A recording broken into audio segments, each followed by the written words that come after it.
Good morning, dear students. We were discussing elasticity in properties of bulk matter. In that chapter, we were discussing elasticity. So, in today's discussion, here, it is a very short chapter and maximum portion of this chapter we have discussed. Today, a very important discussion we are going to hold, that is the stress versus strain relationship, and hence we shall discuss the stress strain curve.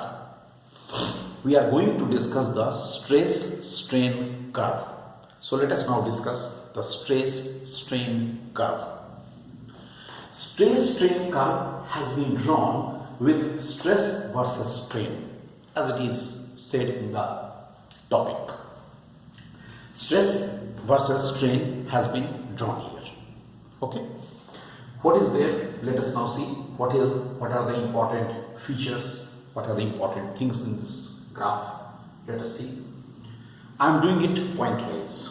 Here, number 1. Following are the important points. Suppose we take the case of an ideal metal, say steel. Steel is a perfectly elastic material. Steel. In case of the steel, initially the steel has a particular length.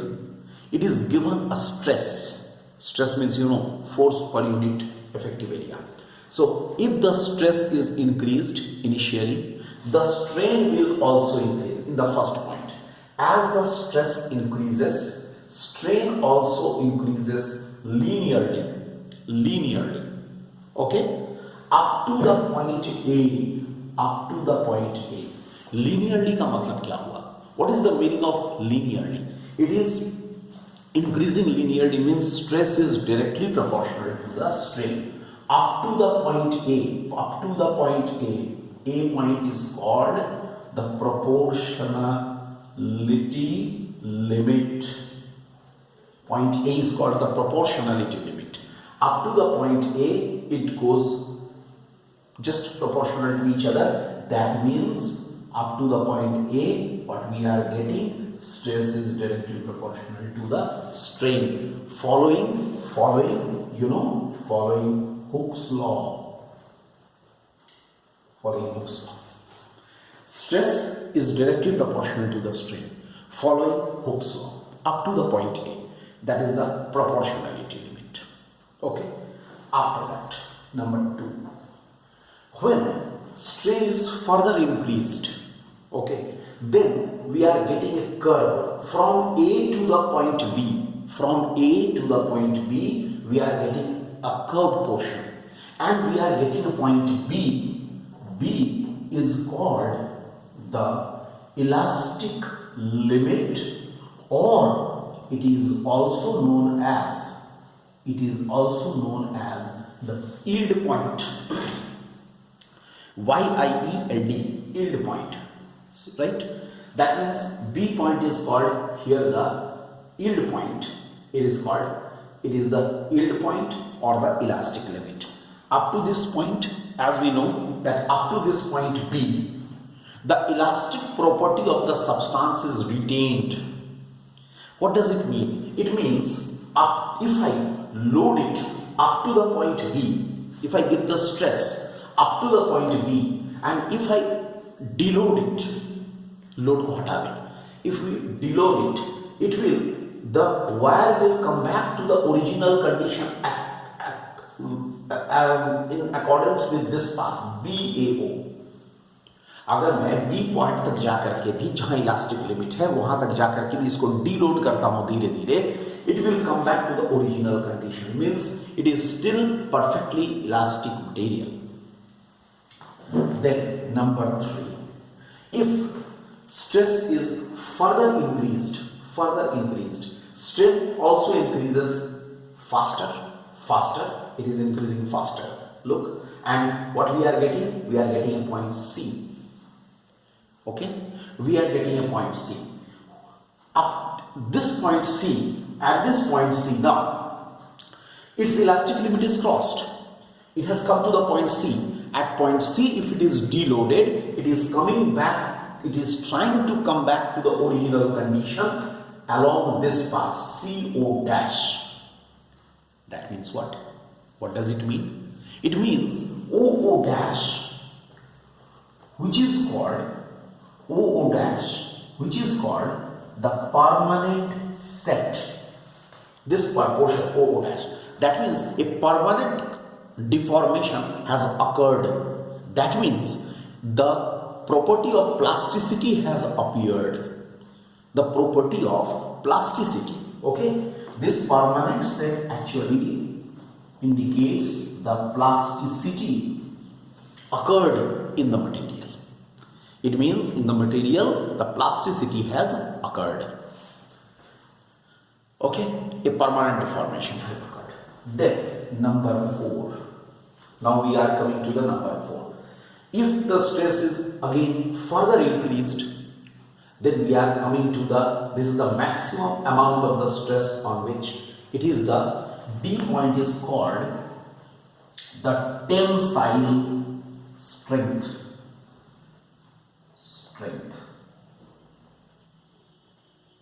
Tensile strength. And this is the tensile strength, right? And after the tensile strength D is reached, if beyond the tensile strength D, if the wire is further deloaded, if the stress is decreased also, it breaks at the point E. E point पर ये break कर जाएगा. It is called the breaking or what is this called? Breaking or fracture point. And the stress corresponding to the point E is called the breaking stress, which is also called the ultimate stress. Breaking stress or the ultimate stress. In this way, the whole wire of a steel wire, you can say, which is a perfectly elastic material, that is behaving. Right. This is about the whole graph. Now, ये तो हो गया observations. Now, few things we can say about this graph. That is, if the portion DE portion, if it is very small, then the material is brittle. If the portion DE is very small, the material is brittle. If the portion DE is large, okay, then that material is called, the material for which this portion is large, that is called ductile. That material is known as ductile. Alright, now see, there are okay, one more thing. From O to B, look, from the portion O to B, this is called elasticity curve, whereas the portion B to E is called, it is known as the plasticity curve. OB is called elasticity curve, BE is called plasticity curve. Alright, now I just tell you, there are some materials which delay in regaining their original condition. So you can write the property of the material, the property of the elastic material, the property of the elastic material due to which, the property of the elastic material due to which it delays, due to which it delays in regaining their original condition, due to which it delays in regaining their original condition is known as, that property is called the elastic, after effect. Look, there is a point called elastic after effect. What is elastic after effect?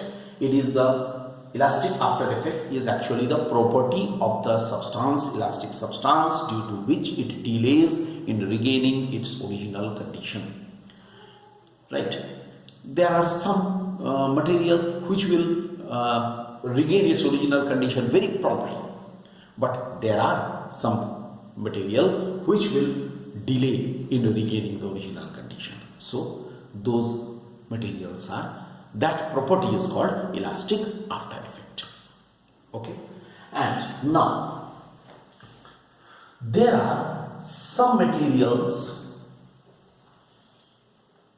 whose graph, if we plot stress versus strain graph for those materials, then that curve is like this. It is not like this, it will be like this. I'll just tell you, surprisingly, a rubber